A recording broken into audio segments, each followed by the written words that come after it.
Fala Vitral, tudo certo? Estamos começando mais um Vitral especial FEFIC. A gente está aqui com algumas autoras, vai ser muito legal esse papo aqui sobre literatura infantil, certo? Ficção infantil e infanto-juvenil. Mas antes disso, você é quem mesmo? Sou Madison Barreto. E eu sou Bruno Santana. E alguns recados aqui. Bom que agora a gente tá de crachá, né? É verdade, se você esquecer. Que aí a gente lembra de falar no vídeo aqui. A gente sempre esquece de falar quem a gente é. Exato, é o seguinte, alguns recados aqui antes. É que você pode ser um vitralista, né? Se você nunca ouviu falar disso, vitralistas são as pessoas que são partes da nossa comunidade. A gente criou uma comunidade para pessoas nos apoiarem, estarem mais próximas de nós, nos apoiarem financeiramente, e não só isso também, mas se engajarem conosco, se engajarem com o nosso conteúdo. E, olha só que legal, a gente está aqui gravando episódios que vão sair ao longo de 2 meses, mas você pode ter acesso a esse conteúdo antes, já na primeira semana, depois da FEFIC, certo? Uhum. Na primeira semana você pode ter acesso a esse conteúdo sendo um vitralista, com planos a partir de R$15, 15, 25 e R$40. Você pode ser um vitralista e, além disso, você vai concorrer a sorteio de vários livros. Todos esses livros que estão aqui são para sorteio e tem mais os livros das autoras aqui hoje que a gente vai apresentar. Enfim, diversos benefícios aí. Você tem desconto nos próximos eventos, os eventos que a gente for fazer. Você tem, enfim, o que mais? Fala aí. E é isso. Tem muito benefício, tá bom? E é claro, além disso, assim, a gente tá produzindo eu sei que coisas, eu tô esquecendo de alguma coisa. Não, porque a gente tá produzindo muita coisa exclusiva pros vitralistas, né? Sim, exatamente. Uma primeira é isso de ter o acesso antecipado aqui às materiais da FEFIC. Sim. Então vai vir muitas coisas aí ainda desse ano que a gente quer cobrir eventos, a gente quer fazer episódios especiais com pessoas à distância que a gente não consegue trazer aqui, né, pra gravar em BH, mas a gente consegue fazer isso à distância. Então vai ter alguns episódios especiais, mas tá tudo no forno ainda, né? Dá Sim, pra prometer tanto. E em breve tem um evento do Vitral também que os vitralistas, né, têm acesso antecipado, né, das inscrições, descontos, enfim, né, e pode participar da nossa comunidade, né, a galera pode mandar perguntas, tudo mais. Exatamente. Então é isso, seja um vitralista e fique mais próximo de nós. Além de tudo isso, além de benefícios, é claro, você pode estar apoiando essa causa, uma causa tão legal que a gente faz aqui de apoiar pessoas que escrevem, pessoas que estão na arte, pessoas que são relevantes, né, nas suas áreas. Enfim, é isso. Bora ver o papo? Sim. E esse é um episódio especial sobre literatura infantil e infanto-juvenil. E a gente está recebendo aqui 4 autoras que estão aqui na FEFIC com a gente, que caminham um pouco aí por esses gêneros, né? Eu vou pedir para cada uma se apresentar, começando com a Juliana. Se apresenta e aí já fala dos seus livros, de onde você veio e tudo mais. Sim. Oi, gente. Primeiro é um prazer, uma honra estar aqui com vocês, viu? Muito feliz de estar aqui. Eu tô com o meu primeiro livro, Entre Reinos, o Conto de Meg. Sou caracterizada, né? Que a gente já monta um cosplay. A gente já faz. Isso aí, ela faz o marketing dela, meu amor. Não tem esse negócio, não. Então, o marketing. Eu sou meu próprio marketing. Eu sou meu próprio marketing. Então, a gente tá aqui com Entre Reinos, o Conto de Meg, que é um livro mais 14, tá? Então, ele entra aí no infanto-juvenil, pros jovens, né? Mas também caminha dentro do infanto-juvenil perfeitamente. E é uma fantasia com romance. Aí os jovens vão entender as palavras, porque você tem que falar a palavra do jovem. Não pode saber que você não é jovem. Com slow burn, com friends to lovers, tá bom? Eu não tenho maravilhoso. Que ela tá falando. Traduz pros velhos aqui. Não, mas não tem enemies to lovers, tá? Tem Forbidden Lover também, tá? Isso tudo junto, gente. Que são de amigos a amantes. O amor que é aos pouquinhos também. E amor proibido. Porque se é amor proibido, né, gente? Como é que faz? Não faz, gente. A história consiste na história da Meg, que na verdade, assim, ela é adotada, ela acha que é humana, né? Todos achamos. Ela acha que é humana, mas na verdade ela é uma fada e ela começa a ter uns sonhos com um reino estranho e na verdade ela vai ter que abandonar esses pais maravilhosos que adotaram ela. Então ela tem muitos conflitos e tudo fica muito maior do que na verdade se imagina, né? Porque a Meg vai ter que ir pra esse reino, o reino precisa dela, tá sofrendo um ataque muito importante, né? Não vou ficar dando spoiler, gente. Ok. Vocês vão comprar o livro. Tem que comprar Mas, pra eles basicamente, é uma história também de superação do luto também. Ah, sim. Porque eu vim trazendo também toda uma experiência vivida também dentro disso. Eu achei super importante que nem sempre dentro da fantasia a gente tem isso. Então, a Meg tem muitas conversas com a divindade do livro, né? Que é Deus, né? Ó, glória. Que é o Touteu, que é Deus em grego. Vamos deixar isso claro. Como é que é com a palavra? Touteu. Touteu? É Deus Ah, que em legal. grego, Eu trouxe algumas palavras e só pra ressaltar, pra não ficar grande, né, minha apresentação, a Meg, tudo se passa na cidade de Israel, tá? Cidade de legal. Homer, em Israel. Então eu quis trazer essa questão aí. Só que o livro é uma trilogia, então vai ter coisas que vão se passar no Brasil também, então bem legal. E mostra Que essa massa, capa mostra aí, aí. é linda a capa. Aí, A gente. câmera de lá. Aqui, Olha deixa lá. eu mostrar a capa, ó. Entre Reinos, o Conto de Meg. Tem ilustrações no final das páginas e tem receitas, porque como confeiteira não podia deixar faltar uma receita. Ah, que legal. Obrigada. Mas são receitas, tipo, de uma todas coisa muito muito chique. exótica ligada ao Não, livro? nada exótico, tá? Para com isso. Nada exótico. É porque a mãe da Meg é uma mãe que nem eu, né? Que eu amo fazer doce, fazer comidas. E com confeiteira também. Então, assim, eu coloquei, assim, a comida de conforto da Meg, torta de morango. A gente tem legal. uma comida típica de Homer em Israel, que é um bolo de mel. A gente colocou no livro. E depois vai sair um livro só de receita de Entre Reinos. Que massa. Que massa. Nossa, Olha, muito que legal. bonito o mapa aqui, né? O Sim. mapa também. As ilustrações foram minhas. Ah, É que muita legal, emoção, muito né? bonito, muito bom. Ilustradora Aquele também, senhor que legal. ali também acenando. Não pode atrapalhar, obrigada. Liga não, vai ter pessoas nos observando aí em volta. A gente tá aqui no Era aquário, meu marido, né? era meu Tipo, marido, aquário. gente. Tá orgulhoso lá fora, todo orgulhoso. Legal. Tirando foto. Legal, Que legal, Juliana. É isso, gente. Obrigada. E aí, seguindo a roda da mesa, eu tô olhando no crachá os nomes, gente. Não guardo o nome de ninguém, não. Stephanie. Então, gente, sou a Stephanie, né? E eu sou formada em publicidade e em pedagogia, né? Me formei primeiro em publicidade. E aí o livro do Pipe, ele é uma junção, assim, desses dois amores que eu tenho, né? Que são as crianças e a escrita, né? Eu escrevo desde pequenininha, eu tenho muita coisa Eu pensei que guardada. vocês eram as crianças e os dentes, que você é dentista e tal. Eu pensei que você fosse dentista. Você é dentista? Não sou dentista, tá. mas os dentinhos têm uma explicação, né? Que, né, como eu falei, eu me formei em pedagogia, e aí eu trabalhava uma época com crianças de 1 ano, e aí na turma em que eu trabalhava tinha muito problema com mordidas, né? Que nessa fase é muito comum as crianças morderem umas às outras, e aí tava tendo muito problema com isso, e eu pensei, o que será que eu posso fazer pra ajudar, pra trabalhar isso com as crianças, né? E aí eu pensei em criar uma história. E aí, na época, né, eu fiz o livro à mão mesmo, né, peguei papel, né, minha cunhada e amiga me ajudou com os desenhos, escrevi, pensei ali como que eu ia abordar isso com as crianças e levei pra escola, e os meninos gostaram muito, assim, foi muito, muito legal, né, e o resultado ficou também bem melhor do que eu esperava, ficou bem bacana, e aí eu fiquei com aquele sonho guardado ali, eu falei, nossa, quem sabe um dia, né, poderia se tornar um livro publicado mesmo, né, que eu já tinha esse sonho, né, desde criança. E aí veio a pandemia, né, e essa questão de estar em casa, de, né, não ter outras coisas para fazer, e eu comecei a pensar muito nisso. E aí eu fui atrás de pesquisar, de saber como que eu poderia fazer, e aí eu consegui, em 2021, eu publiquei o livro, né, e ele vai tratar mesmo desse tema, né, da mordida, mas e aí vai trazer dos dentes em geral também, para que eles servem, sobre higienização, então vai abordar de uma forma bem completa e leve também, né, porque para crianças bem pequenas, então eu falo que o tema especificamente para crianças de 0 a 3 anos, mas dá para crianças também de 4, 5 que às vezes estão ali iniciando, né, até 6 anos a leitura, então como é um livro com frases mais curtas, né, ajuda a criança nesse momento que ela está iniciando, que ela vai conseguir ler com mais facilidade.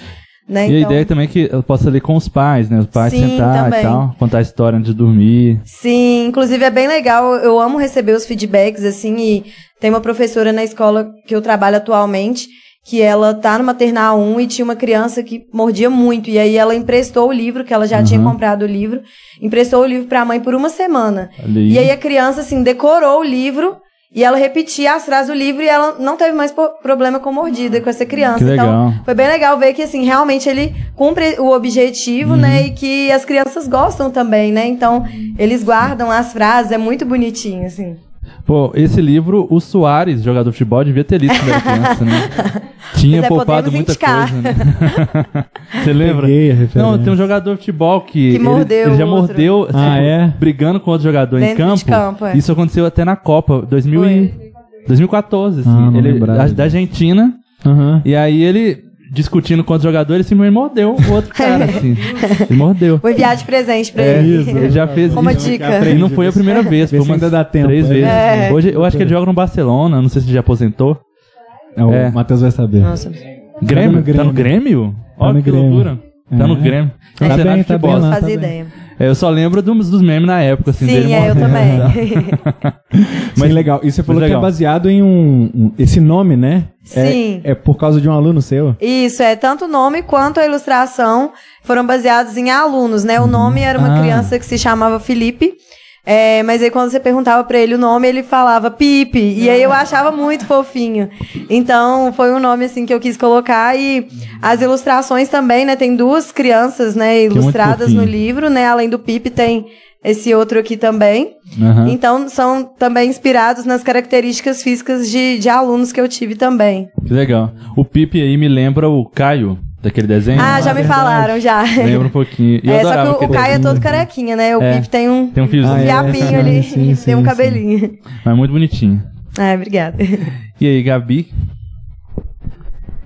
Oi, gente, é um prazer estar aqui. Eu acho muito legal porque o Vitral, eu tenho vários episódios com pessoas que eu gosto muito, então é um prazer participar. Que legal.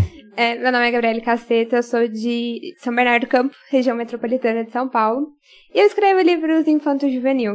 Eu tenho 2 aqui pra mostrar. O primeiro é Todas as Minhas Libelas, que é o que eu estou caracterizada, né? E é um livro de fantasia, usando os termos que a Juliana usou também. Tem Found Family, que é um grupo de amigos que acabou se tornando uma família. E eles vão enfrentar alguns monstros, e nisso uma das personagens acaba perdendo um olho e ganhando uma cicatriz.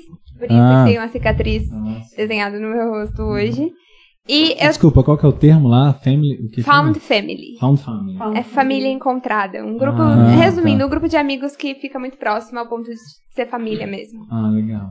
Que legal. E eu tenho o Monstro Dançante.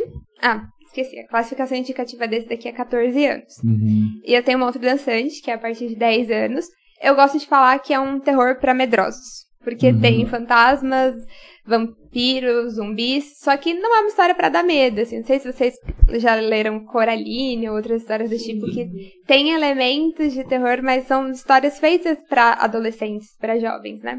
E conta a história da Melly. A avó dela faz um baile anos 80 pra monstros toda quarta-feira, e obriga ela a participar. Pra monstro? Pra galera ir fantasiada de monstro ou monstros? Monstros de verdade. Pros monstros de verdade. E a Amélia é a única humana que frequenta o baile por conta da avó dela, até que um dia um fantasma chama ela pra dançar. E aí eles vão ter uma conversa durante essa dança que vai mudar a vida dela. Que massa. E esse você considera pra que faixa etária? A partir de 10 anos. 10 anos. A partir de 10 anos. Sim. O terceiro você falou? Terceiro eu não falei, porque esse Só pra contextualizar o que você tem. Só pra contextualizar, que é o que vai pros vitralistas, né? Esse é um livro de poesias, um dos primeiros que eu publiquei. Legal. E a classificação indicativa dele é livre, mas normalmente é mais um conteúdo adulto, assim, tipo, crianças podem ler, mas eu acho que por ser poesia, pela linguagem, ela também não vai ter um entendimento tão claro. E qual que é o nome? As Ondas Também Morrem. As Ondas Também Morrem. Ótimos títulos. Bonito. As Ondas Também Morrem. É poético, o título já é poético. E, seu presente? Oi, meu nome é Beatriz Goulart, mas pode chamar de Bia. Todo mundo me conhece como Bia. Eu sou mineira, nasci no interior de Minas, mas tenho um coração bem carioca. Já moro há 9 anos na região serrana do Rio, em Petrópolis. Entendi, parceira. Não, eu tenho muito orgulho de ser mineira, assim, nasci no interior de Minas Gerais, numa cidade chamada Teófilo Otoni, só que ninguém chama de Teófilo Otoni, todo mundo chama de Teófilo Otoni. É mesmo? Tchó. É perto ali de Governador Valadares e tal, mas depois que me casei, fui morar na região serrana e realmente Deus tinha enfim, vários propósitos pra gente lá naquele lugar. E a região, os cariocas são um amor, né, também não dá, é de se apaixonar mesmo. Obrigada. Obrigada. Seu esposo é carioca? Não, meu esposo também é de Teoflotone. Ah, tá. Mas a gente se conheceu em Teoflotone, mas logo depois foi pra lá. E escrevi meu primeiro livro, eu escrevi e ilustrei, chama-se Um Reino de Paz, Justiça e Alegria.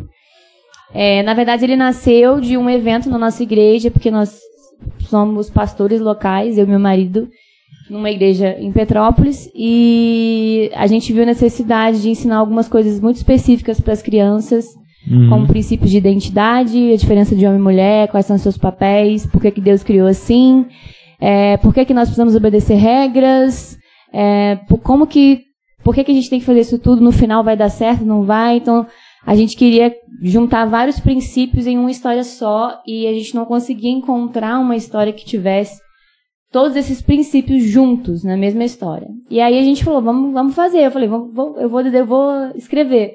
Eu sempre gostei de escrever, eu sou formada em design gráfico e digital, mas sempre amei escrever, mas nunca me imaginei de verdade assim, escrevendo um livro. Aí escrevi era uma peça na época, era um teatro, a gente ia fazer um teatro para as crianças. Escrevi esse teatro e usei elementos bem mágicos, era um reino, né, um monte de coisa, e o livro conta a história de um rei, né, que criou um reino perfeito, era um jardim maravilhoso, com águas que tinham vida e, enfim, animais. E ele criou o clã dos justos, que eram cavaleiros para proteger e guardar, e o clube do amor, que princesas para cultivar e cuidar. E aí ali a gente já difere muito bem ali o que é mulher, o que é o menino, né, o que é a menina.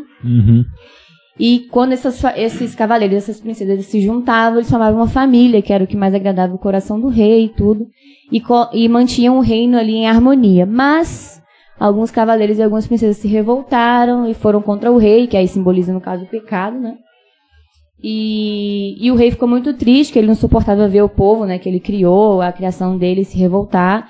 E aí ele se afastou para uma casinha no alto da montanha, para observar, mas ele nunca desistiu desse povo, né? Ele sempre descia dessa casinha no alto da montanha e procurava um coração disponível, né? Corações disponíveis para voltar a realizar aquele plano dele, que ele tinha idealizado desde o início, que era o jardim perfeito em harmonia, cada um fazendo, né, o seu papel ali. E, de repente, em uma dessas visitas ao reino, apesar do reino estar escravizado, enfim, né? Quando o mal entrou, várias coisas entraram juntos. Mas ele sempre visitava. E em uma dessas visitas ele encontrou uma família, que era um cavaleiro, o cavaleiro Milo, e a princesa Agnes, que ainda mantinham, né, os seus papéis, ainda era uma casa que era alinhada com os princípios do rei, né, que prezavam por isso, tinham saudades do rei.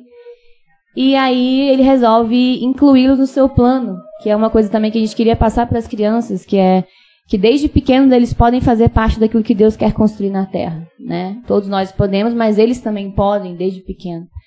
E aí o rei, através dessa família, ele concede uma bênção, né, um presente, que é a Agnes engravidar. Então ela engravida e ele fala que esse cavaleiro vai libertar o reino. E ela engravida e esse cavaleiro cresce, enfim, o rei e o pai, né, o Milo, eles treinam esse garoto.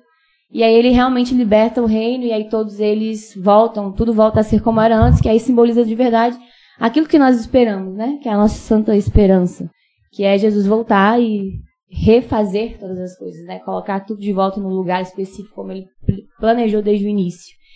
Então, assim, a gente quis trazer esse senso para as crianças, porque muitos princípios, a maioria desses princípios estão sendo perdidos ou muito bombardeados, né? Essa é a realidade. Então, quando a gente viu a necessidade, falei, cara, não, vamos fazer. Só que eu nunca imaginaria que ia se tornar um livro. Mas depois que a gente fez a peça, eu escrevi tudo, e a gente fez a peça, todo mundo, tem que virar um livro, tem que virar um livro. Eu falei, gente, se o Senhor quiser, vai virar. Porque eu não tenho, na época não tinha tempo, não tinha nada para fazer acontecer assim. Mas a prova do Senhor que deu certo, e eu ilustrei tudo. É uma parte que eu gosto muito do desenho desde criança, fiz design gráfico, gosto de desenhar, mas assim, é uma parte que dá trabalho, né? Então, na época que eu escrevi, eu cogitei assim, falei, será que eu vou escrever isso? Que eu mesmo vou desenhar isso ou eu vou pedir alguém pra desenhar? Dá mesmo. Mas assim, de verdade, eu me encontrei, amei desenhar livros infantis, tem várias outras ideias, tem outros projetos que eu tô escrevendo já, mas eu gostei muito do resultado, de como ficou, e glória a Deus que estamos aqui e deu certo. Pô, muito legal. Muito legal. Azinha, eu tô vendo aqui a editora Azinha. Que legal. Editora, na verdade é a Ases da Literatura, mas aí o selo da seleção infantil deles é a Azinha. Ah, sim. E eu vou me incluir na roda de literatura infantil. Porque eu passo por vários gêneros, né? Assim, as pessoas ficam pensando que eu escrevo. Ah, mas você não era poeta, agora você tá lançando romance policial e tal.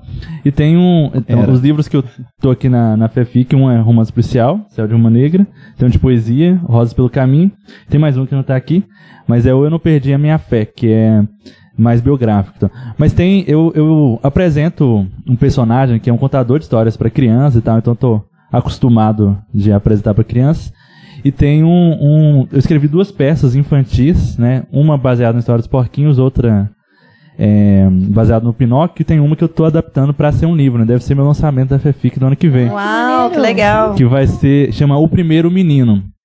A ideia é que uma floresta, assim, encantada e tal, só existem os animais falantes e tudo mais, e aí o Gepeto é o único ser diferente ali, né? E ele decide criar um boneco à imagem dele. E ele faz ali de madeira e tal. Então é o único que é a imagem dele. Assim, todos são diferentes. E ele que criou todos. E tem a Estrela da Manhã, que é quem dá vida a todas as criações de Gepeto. Então ele é o criador, ele faz ali a forma de madeira. E a Estrela da Manhã é que dá vida. E aí tem o Grilo Falante, né, clássico da história do Pinóquio, que é o conselheiro, assim, que a Estrela da Manhã fala assim, eu preciso ir, mas eu vou deixar um conselheiro pra você, que ele que vai te guiar, que ele que vai te ensinar e tal. Espírito Santo, sim, né? Sim. Então, assim, tem algumas conexões ali, assim, a história original do Pinóquio, eu já comecei assistindo o filme, tem várias versões, né, e aí eu falei, não, mas dava pra fazer umas conexões interessantes aí. E aí eu escrevi um musical, na verdade é um musical, um espetáculo, assim, de 1h20 mais ou menos, tem cada personagem canta uma música e tal, e aí eu tô adaptando ele pra ser um livro infanto-juvenil, assim, né?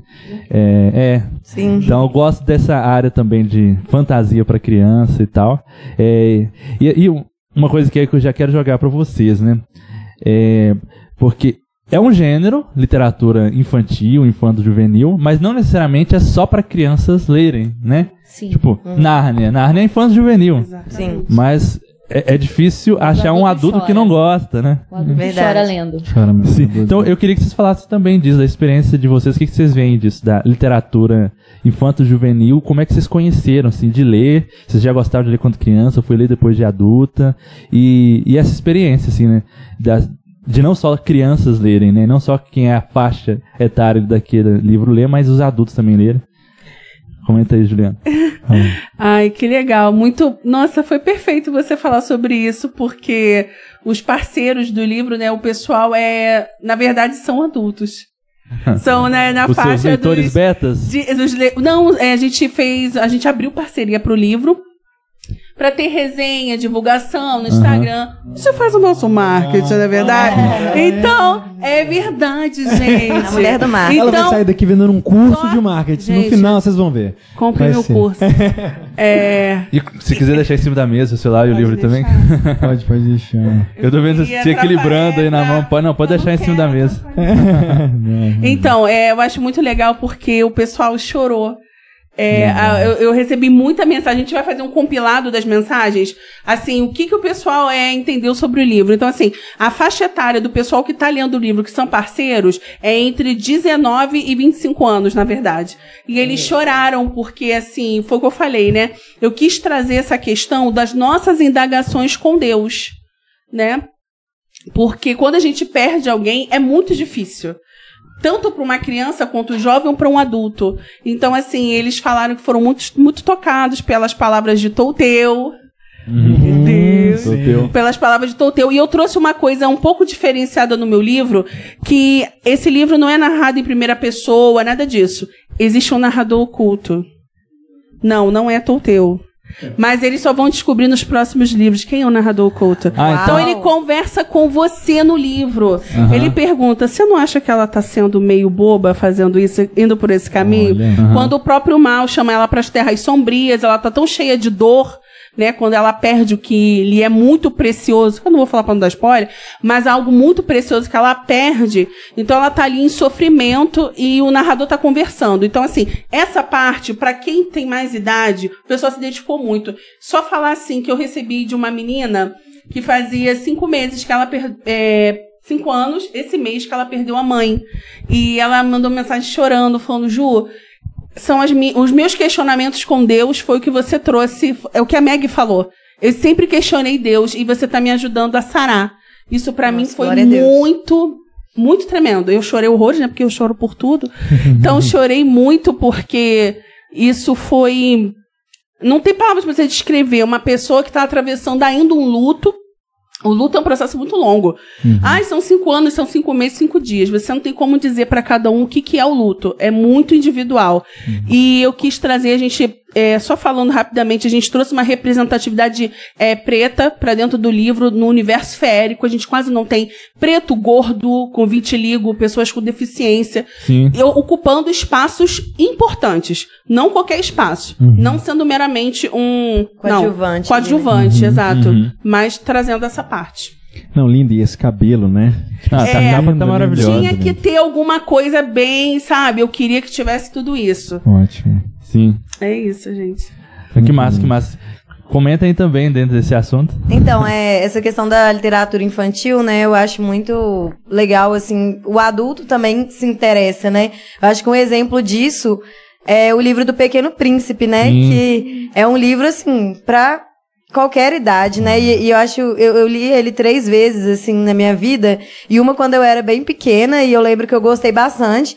Depois, adolescente, eu li de novo e eu tive, tipo, uma visão completamente diferente, e depois a adulta também, bem diferente. Então, é bem legal porque o livro, né, literatura infantil ou infanto-juvenil, né, ela vai ter um outro olhar ali pro adulto, né, mas que também vai ser legal da mesma forma, né, ela pode ler quando criança, quando adolescente, quando adulto de novo, e ter ali 3 percepções, né. E eu acho muito legal também porque eu fui uma criança que sempre gostei muito de ler, então isso eu levei pra minha vida, assim, né, então eu acho legal quando você consegue a literatura infantil e infanto-juvenil, acho que são de extrema importância para despertar mesmo, né? Eu lembro que eu tinha momentos com a minha mãe de leitura, então, para mim a leitura sempre foi algo muito especial e que realmente eu acho que quando a criança, ela toma o gosto por leitura, ela não vai abandonar isso mais, sabe? Ela vai realmente levar consigo. Então, uma coisa que eu tento incentivar muito também as crianças, né? Eu trabalho com crianças, é tomar esse gosto, essa paixão mesmo pela leitura, né? E porque aí depois ela vai cada vez mais se aprofundando e se encantando, né? Eu ia falar que eu, por exemplo, li O Pequeno Príncipe só depois de mais velho, assim mesmo. Eu ouvia falar, mas eu peguei mesmo pra ler só depois de bem mais velho, talvez há uns 3 anos atrás, assim.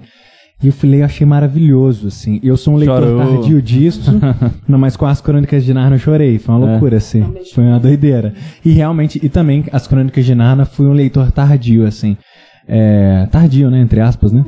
Não tem tardio, né? Mas só nesse sentido, tipo assim, geralmente é muito legal quando a pessoa tem essa oportunidade de ler novo, né? Ler criança e etc. Porque são tantas imagens e são tantas... tipo assim... molda o imaginário de uma forma muito legal, né? Verdade. Então, tipo assim, você tem muitos recursos de como pensar Deus, por exemplo, a sua história, né? Você falou de como que é importante esses valores passados através de uma história e muito clara, assim, né? Pra criança, porque às vezes precisa realmente ser mais óbvio, assim. E aí, quando eu li as Crônicas de Nárnia, por exemplo, eu fui tendo foi tomando mais cor, sabe? Tipo assim, muitas coisas mais espirituais, digamos assim, né? Entre aspas, foi tomando mais cor, foi tendo mais imagens e tal, então isso é muito legal, assim, né? Eu acho que uma coisa muito interessante de ler, até adultos lerem livro infanto-juvenil e infantil, é isso que você falou de ser mais simples. Porque quando a gente vai apresentar para uma criança ou para um adolescente, a gente não vai discutir questões teológicas muito aprofundamente, muito profunda na nossa fé, né? A gente vai discutir o simples, tipo, no meu livro existem os monstros, que é o lado onde não existe o tudo, que é a representação de Deus, então eles estão mortos, e existem os humanos, que está do lado onde existe o tudo, onde existe Deus, e esse encontro que eles podem conversar sobre a beleza do mundo onde tem o Deus, né? Só que isso vem de uma forma simples, né? E eu acho que quando a gente vai pra uma literatura adulta, a gente perde um pouco, porque a gente quer discutir os assuntos, os grandes assuntos que tá todo mundo discutindo, que tá na televisão, as grandes polêmicas, a gente acaba trazendo pra dentro dos livros. E a literatura infanto-juvenil, eu acho que ela tá menos preocupada em discutir esses grandes assuntos e tá discutindo a base da nossa fé. Sim. Então, tipo, relembra muito a gente do que é importante, né? Da base que é importante. E, particularmente, eu me converti com 7 anos numa EBF, então, tipo, não tinha livros, né, ficção cristã muito presente na minha vida, mas tinha as peças, tinha as historinhas que eram contadas, então, tipo assim, pra minha vida fez muita diferença, e aí eu acredito que pra vida de muitas crianças, adolescentes, ou de muitas pessoas que podem estar aqui na FEFIC, tenha feito essa diferença também. Sim. Só complementando o que você falou, eu lembrei da palestra do Emílio ontem. Você tava? Porque ele falou assim que as pessoas às vezes falam assim, mas quando é que você vai escrever mais livros, né, de verdade, assim, teológicos, Sim. né, assim, você está escrevendo ficção, mas e os livros de verdade? E aí ele falou assim, né, de que sobre histórias de fantasia, por exemplo, que aquele clássico de o homem, né, que vai pra uma batalha pra enfrentar o dragão e salvar a mocinha. Aí, não, mas isso aí é coisa de criança, né? Mas se a gente volta para a história bíblica, Jesus, ele enfrenta o dragão, é colocado ali que ele vai pisar na cabeça da serpente, e a serpente é chamada no Apocalipse de o dragão, e ele vai, enfrenta o dragão e mata o dragão para salvar a mocinha, né? Salvar a igreja. Exatamente. E é basicamente, então assim, por que essa história funciona tanto de alguém que vai enfrentar o dragão e salvar a mocinha? Porque é a história também da redenção, né? Do que Cristo faz. Então, e aí, quando a gente volta para a literatura infantil, a gente se lembra daquilo que é mais simples e mais básico, que é o que mais significa para a vida de verdade, né?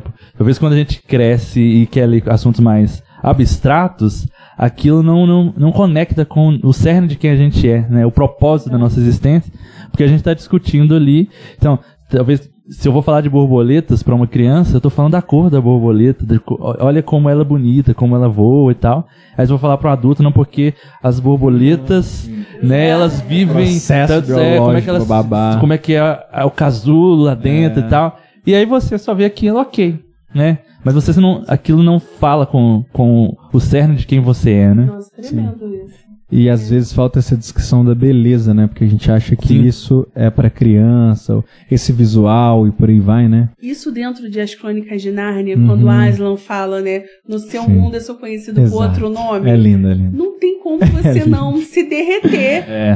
Todo mundo chora com aquela cena. A criação do mundo, é tudo incrível, é tudo incrível. E pensando aqui, você falou sobre o Emílio, né?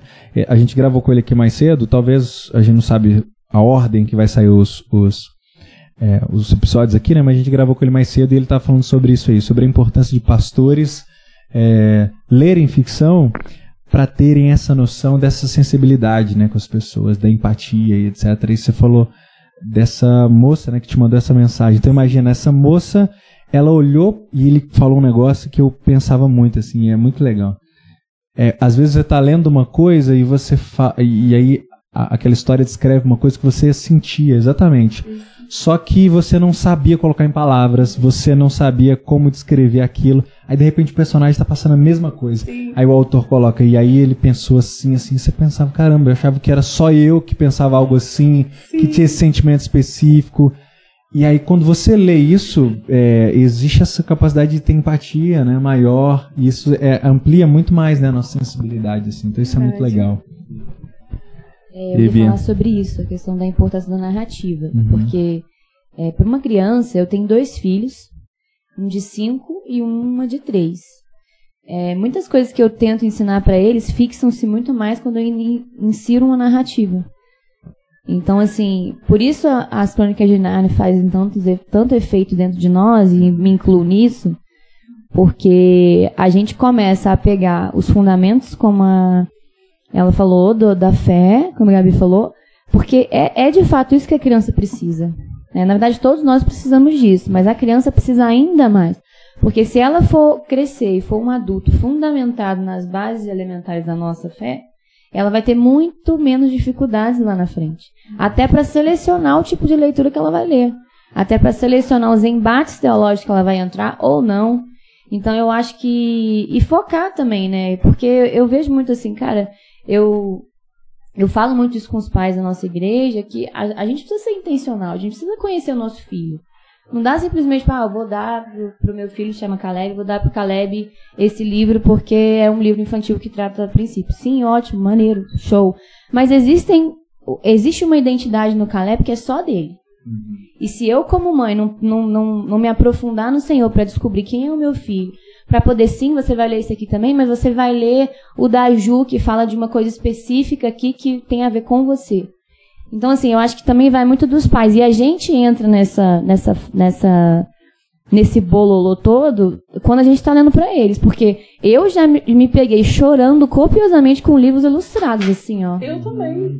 Quando estava lendo para eles. Porque tem um livro mesmo, que eu não me lembro o nome do autor, mas é pela Thomas Nelson, que é o Vai Dar Tudo Certo. Gente, sério, meu Deus, que livro é aquele? Ele fala do cuidado de Deus de uma forma tão simples, porque ele usa a imagem de um fazendeiro. E fala de uma semente, e quando você planta a semente, que o fazendeiro tem um bom plano.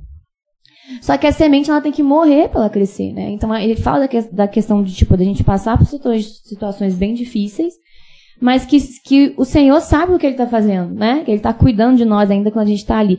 E é uma forma tão simples de explicar aquele conceito tão profundo da paternidade de Deus, que você fica assim...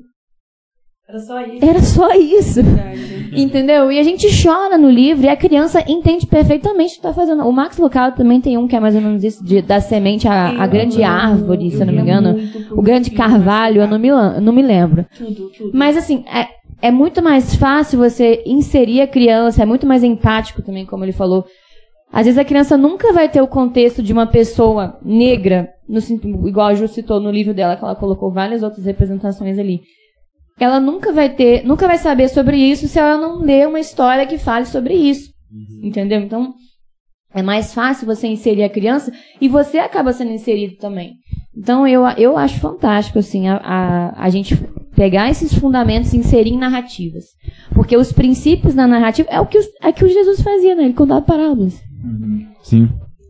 Eu não vou tentar, né? Essa pronúncia. Lisa Terkeust. Vai dar tudo certo. Isso, da Thomas Nelson.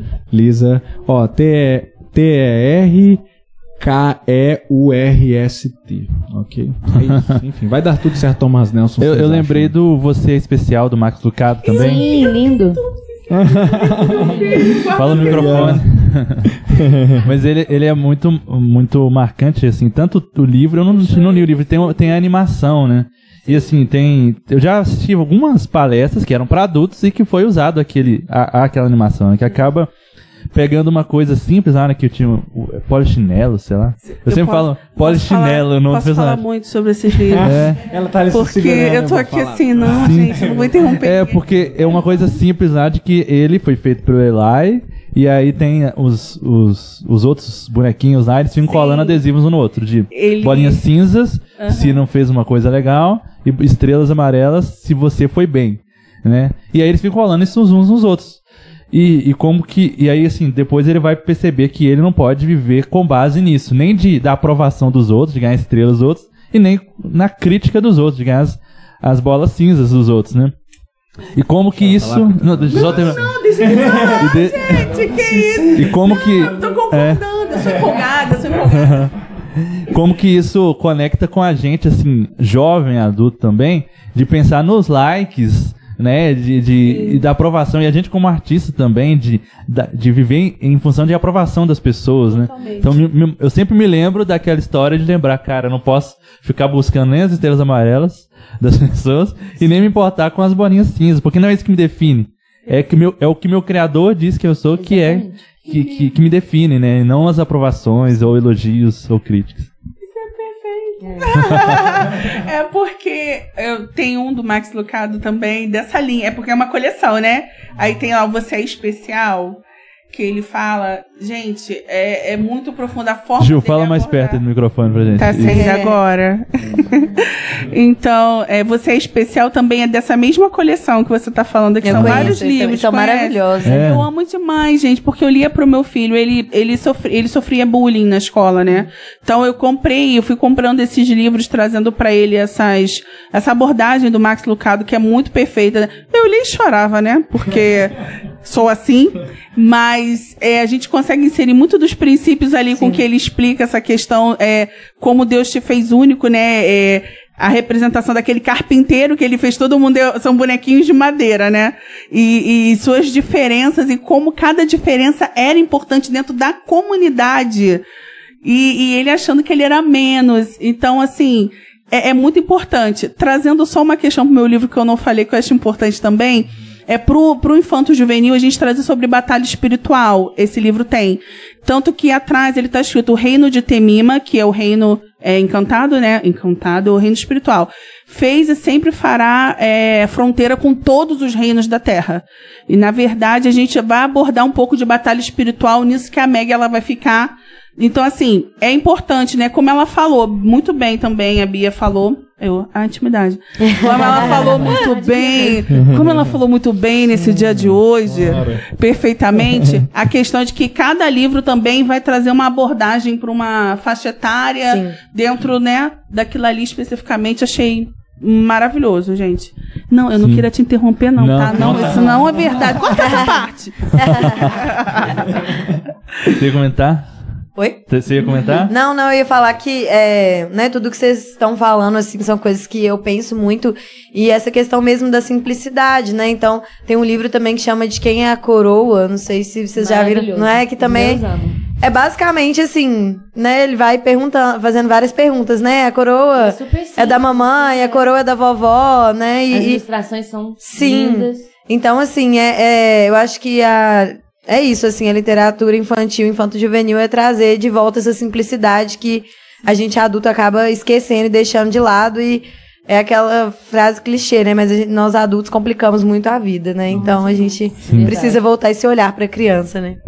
Sim, era até o que eu ia comentar. Tipo, os dilemas que as crianças vivem são os dilemas que nós vivemos como adultos, né? Só que a gente simplificando pra eles, a gente também simplifica pra gente entender as situações que às vezes parecem muito grandes. Você citou a questão dos likes e das redes sociais, que é uma coisa que a criança muitas vezes vai viver dentro do contexto da escola, que tem um coleguinha que gosta mais, um coleguinha que gosta menos, e que a gente lida com isso como adulto quando a gente vai pras redes sociais, frequentemente, todos os dias, ainda mais a gente, autores independentes, que dependem das redes sociais para vender, para fazer o marketing e tudo mais.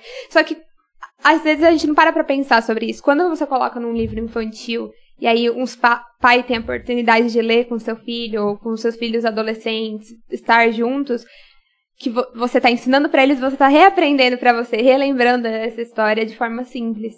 Sim. E talvez você lê com uma acessibilidade maior também, né? Quando você vai ler pra criança, imagina, né? Você tá mais aberto ali. Porque às vezes o adulto precisa de uma coisa mais chocante, assim, ele precisa de um Black Mirror pra falar essa questão do like, né? Tipo assim, caramba, ele precisa ver uma situação muito absurda.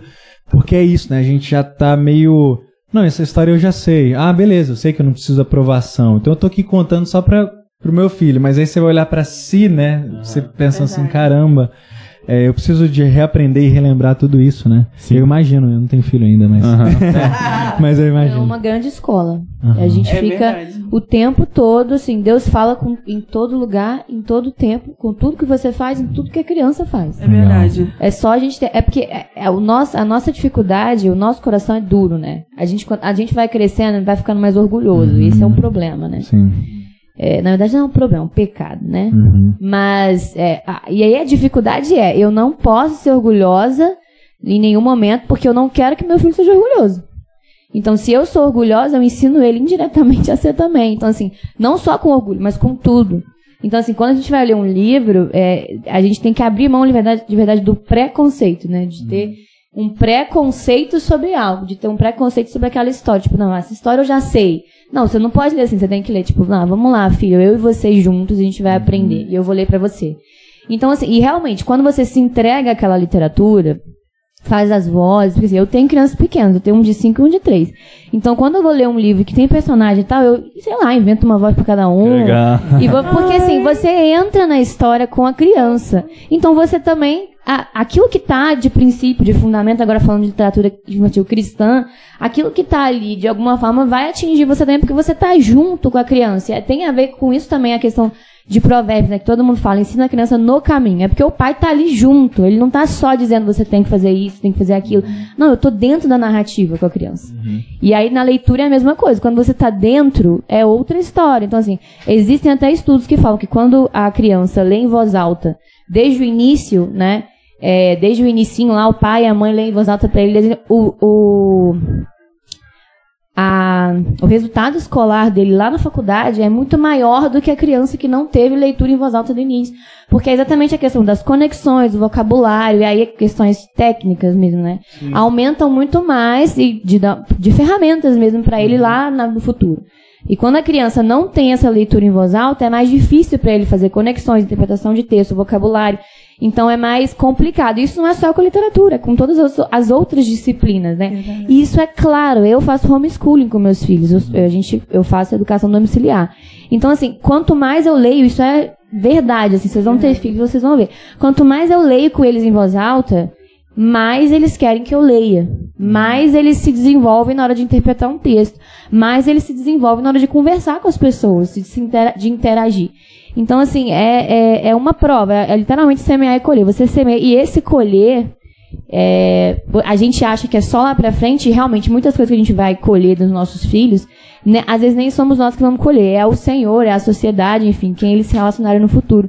Mas muita coisa que a gente faz agora, e a leitura em voz alta, eu posso provar disso, porque eu vivo isso em casa, quanto mais eu leio para os meus filhos, mais eles se interessam pelos livros, mais eles querem ler. Meu filho tem 5 anos, o Caleb, e ele já começou a ler as primeiras palavras, porque ele gosta, porque desde a barriga a gente lê para ele. Então, assim, é uma semeadura que vale a pena, entendeu? Que eu tenho certeza que ele vai colher, não só no âmbito cristão, no âmbito espiritual, no seu relacionamento com Deus, até porque o nosso livro de prática de fé é um livro, né? Nossa prática de fé está escrito num livro. Verdade. Então, assim, a criança que é ensinada a ler desde cedo, ela vai ler a Bíblia com muito mais facilidade. Sim, não, e tremendo isso, porque você falou, você faz isso com seus filhos, né? São pequenos. E eu sou o resultado, eu sou o seu amanhã. Aí, né? O meu filho tem 17 anos. Gente, ela tem cara de ter filho de 17 anos. Pelo amor de Deus. Tem 17. Para, gente. Eu pensei que você tinha. Pensei que você tinha 17 anos.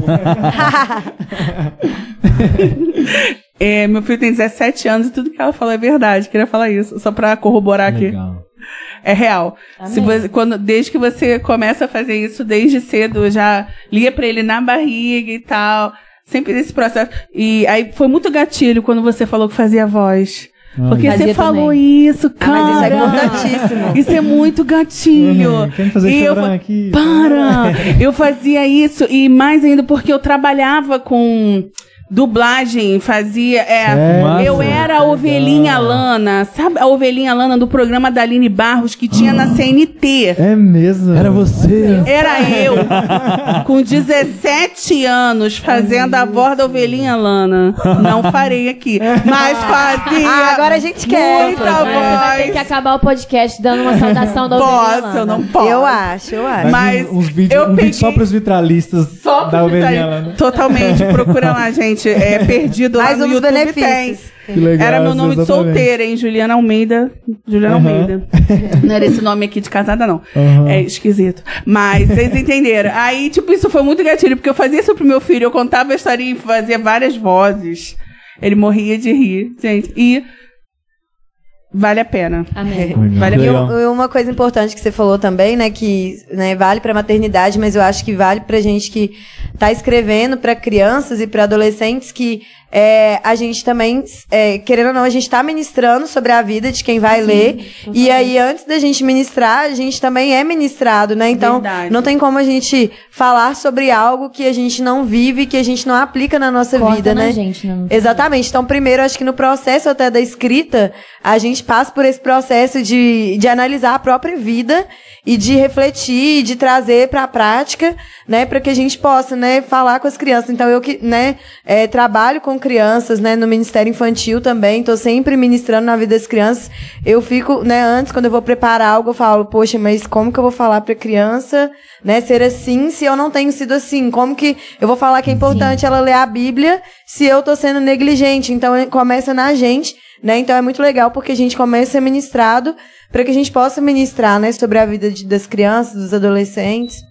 Sim.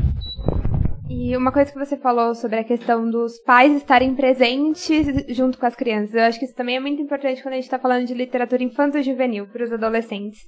Porque hoje a gente tem, em qualquer livraria que a gente entra, a gente tem muitos livros com capas fofinhas, né, que nem todos nós são capas bonitinhas, com conteúdo mais 18. Verdade. E se os pais não estão presentes ali, de pegar o livro junto com o adolescente, de ler a sinopse, de procurar a classificação indicativa, esses adolescentes vão consumir coisas que não são não é pra idade dele, né? Sem contar que, olhando pra nossa fé, é menos apropriado ainda que eles estejam consumindo. Verdade. Então, a importância até da ficção cristã dentro pros adolescentes infanto-juvenil é essa, assim, a gente trazer histórias que sejam, de fato, com a capa fofinha, mas histórias que também vão edificar eles e os pais estarem juntos, tipo, ir juntos em eventos como a FEFIC, ouvir os autores falando dos seus livros, né, ler a sinopse da classificação indicativa, porque na infância eu acho que é muito mais presente, porque a criança não sabe ler ainda, o pai vai ter que ler pra ela.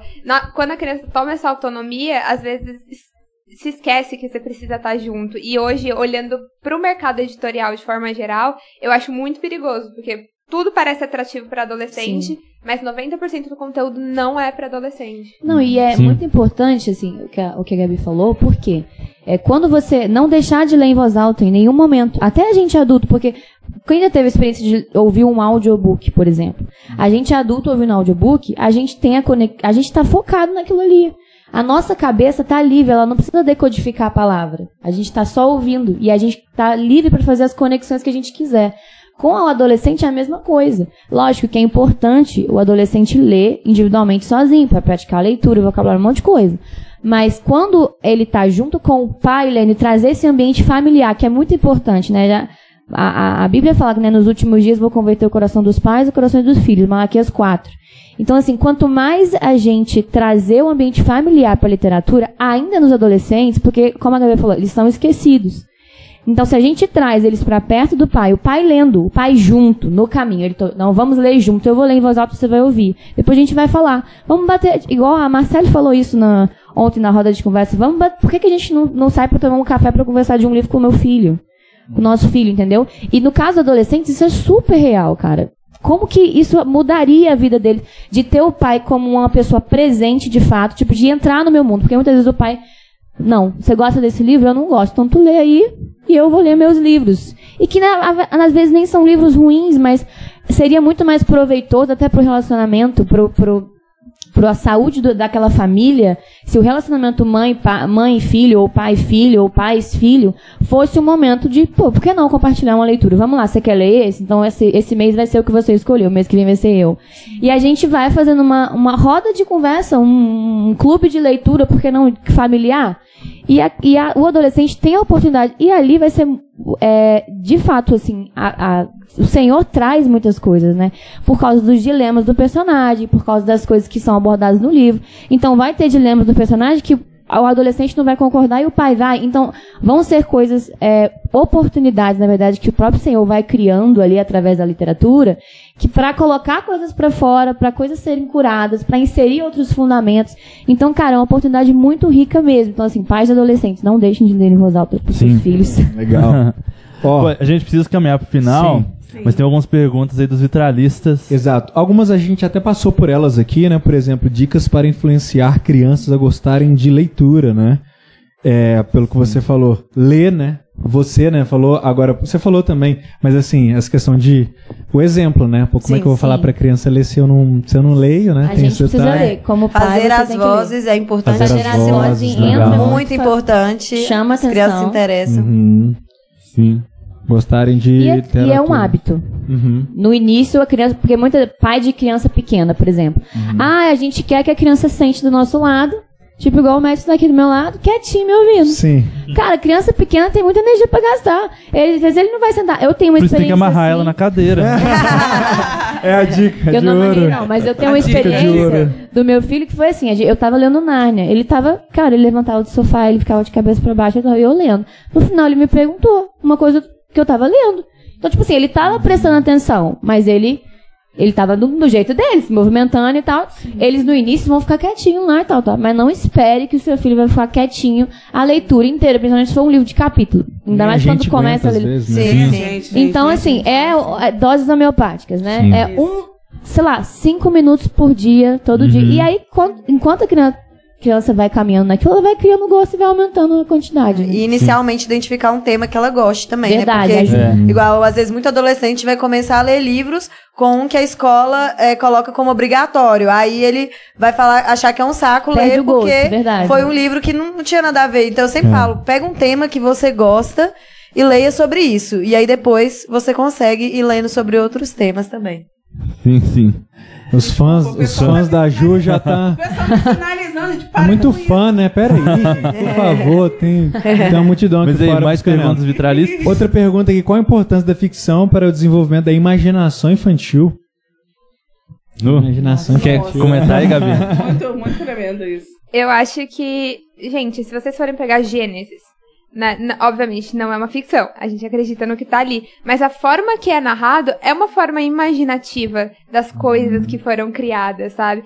Então eu acho que a criança, ela é muito lúdica, né? O adolescente também vai ser muito lúdico. Quanto mais lúdico, imaginativo você conseguir construir uma narrativa, mais fácil ele vai absorver essa história. Não é à toa que, tipo assim, filmes infantis são sempre fantasias, são sempre histórias de super-herói, 90% dos casos. A gente não vai ver uma história de romance que nem num filme adulto. A gente vai ver uma história de romance entre dois personagens no mundo fantástico. O livro da Bia é um rei no mundo fantástico. Isso normalmente acontece porque ajuda eles a absorver as informações. Verdade. E é interessante pensar nisso, porque assim, cada criança ali, cara, ela vai recebendo uma semente, né? Vai sendo uma semente. Então, assim, a gente foi criado à imagem e semelhança de Deus. Então, a gente tem que começar a refazer nossos preconceitos, porque se a gente foi criado à imagem e semelhança de Deus, todos somos criativos, né? Sim. Deus é criativo, então se a gente é a imagem e semelhança dele, nós somos criativos. Então, quanto mais de criatividade, quanto mais eu aguço essa criatividade, essa imaginação da criança, mais ela vai ter ideias, ter conexões, vai ser um adulto mais capacitado, vamos dizer assim, então, parlamentado, não sei se é essa palavra. Mas vai ter mais oportunidades, né? A primeira característica de Deus apresentada na Bíblia é um Deus criador. Sim, então a sim. gente pode usar verdade, disso exatamente. pra falar dele. E eu acho que se Deus não quisesse que a gente usasse a imaginação, ele tinha feito um filme da Bíblia, né? Pra mostrar tudo que aconteceu, né? Sim. Mas querendo ou não, a gente tem que imaginar tudo, a forma como foi a partir daquilo que a gente lê, né? Verdade. Então é bem legal pensar nisso também. Sim. Legal. A última pergunta é dicas para autores iniciantes.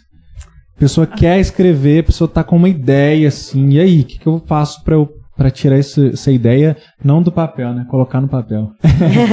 Tirar da cabeça, e, enfim, como é que vocês começaram? Eu Algumas acredito muito que o principal, eu vou falar rapidamente assim sobre mim. Eu sou uma pessoa extremamente desorganizada. Isso é um problema. Mas eu consegui escrever um livro, então você também pode. Olha. Isso é profundo. Ó, sente a vibe do coach. Primeiramente, deixa eu falar para você que está me assistindo. Peraí, aqui é dicas da ovelhinha Lana. Anota a dica da ovelhinha Lana para você nesta tarde. Legal. Primeira coisa que você tem que fazer, gente, de verdade, é um planejamento, colocar as características que você deseja dos personagens, fazer destrinchar o esqueleto, assim, uma forma simples, da história. Claro, obviamente, depende. Você vai escrever o quê? É um livro assim? É um infanto-juvenil? É um livro infantil?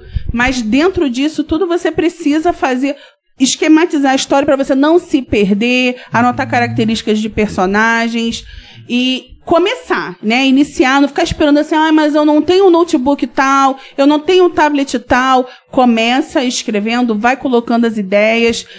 Exatamente, tem muita dica boa também na internet. A gente começa, um principal que me fez abrir muito a mente foi pegar o quê? Pesquisa aí, pesquisa, não pesquisou ainda? Pesquisa agora. A jornada do herói. Sim, muito bom. A jornada do herói é uma técnica simples, super adaptável para todo tipo de livro que você for escrever. Você vai usar a jornada do herói, não sabe o que é só realmente pesquisar.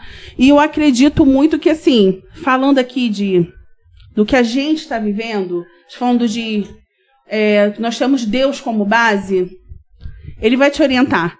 Ele vai te dar a história vai transbordar do teu coração, ele vai fazer de uma maneira que aquilo vai passar pro papel. Vai passar, o teu livro vai ser o transbordar de Deus na tua vida. Olha aí, irmãos, já levanta a mão. Glória. Recebe aí. Sério, e aí você vai pegando essas dicas, esse passo a passo, no Instagram, por exemplo, da Cris Bonfim, da Sara Guzella, da Gabi. Gente, a Gabi bota cada dica no TikTok, acompanho Gabi, ela. Ela não sabe, é aqui, essa Gabi aqui, ela legal. mesma, essa pessoa.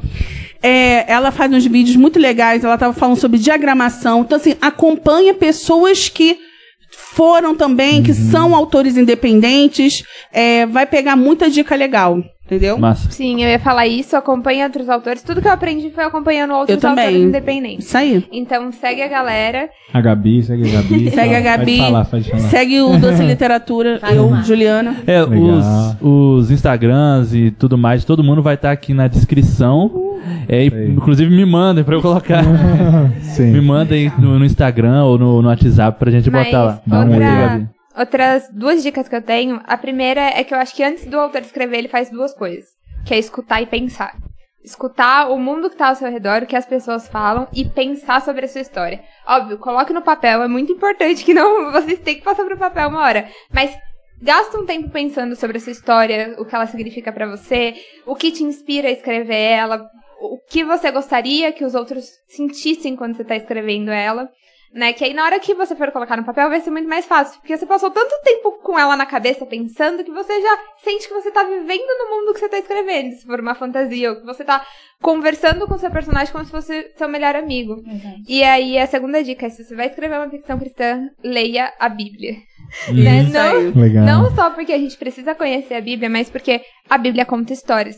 Gênesis é tipo assim, é literalmente contação de história. O Antigo Testamento inteiro são livros históricos da história fatídica, mas históricos porque foram escritos para serem contados como uma narrativa. Então você os aprende próprios muito. Os evangelhos. Exatamente. Perfeito. A encarnação de Cristo é relatada como uma história, né? Sim, e você vai aprendendo elementos, como construir uma história através disso. E, gente, pelo amor de Deus, ninguém melhor que Deus pra te ensinar a fazer isso. Né? Exatamente. O autor dos acompanha os autores independentes. Isso, por favor.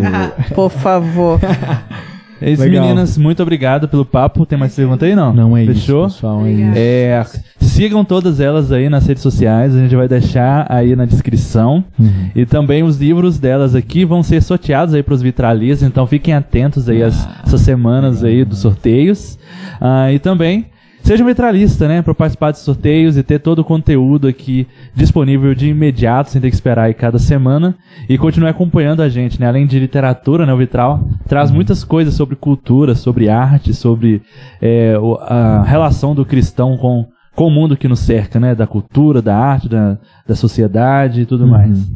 É isso, fechou. Meninas, obrigado. Muito obrigado, viu? Obrigado por estarem aqui. Obrigada, gente. Coração. Dá um tchauzinho pra aquela câmera do meio ali, ó. Valeu, galera. Até mais. Valeu. Falou.